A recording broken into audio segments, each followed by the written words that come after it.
Hi guys! So ngayon pag-usapan natin yung mga expensive items na worth it naman ng pera nyo. So let's start guys! So first is the DJI Osmo Action 5 Pro. Pili ka mag-vlog at mag-travel, mas ma-recommend ko siya compare kay DJI Osmo Pocket 3. Kung affiliate ka naman at gusto mo ng worth it na mic, ito ang masasuggest ko sa inyo.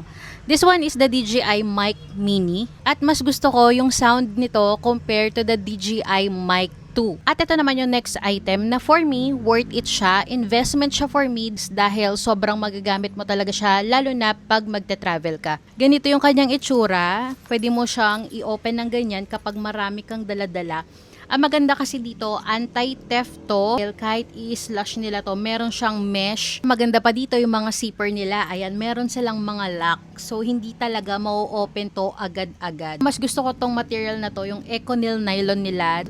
Mas durable siya compared dun sa mga polyester nila. So, for me guys, yung PacSafe is isa sa mga investment ko na bags. Next item is mag-invest kayo sa durable na case. Huwag kayong bibili guys ng mga plastic lang dahil maganda yung design, ganyan. Kasi once na bumagsak ang phone nyo, wala na kayong magagawa dyan. Kung sira yan, sira talaga. Nasa huli ang pagsisisi. Kaya one time, big time, ayan, mag-invest kayo sa magandang phone case. Ito ang pinaka-tip ko sa inyo. Kung gusto nyo bumili ng mga bags, yung mga pangmatagalan, yung hindi nagbabakbak, huwag kayong bumili ng alam mo yun, maganda nga siya, maganda yung design niya, pero parang isang taon mo lang magagamit and then magbabakbak na yan.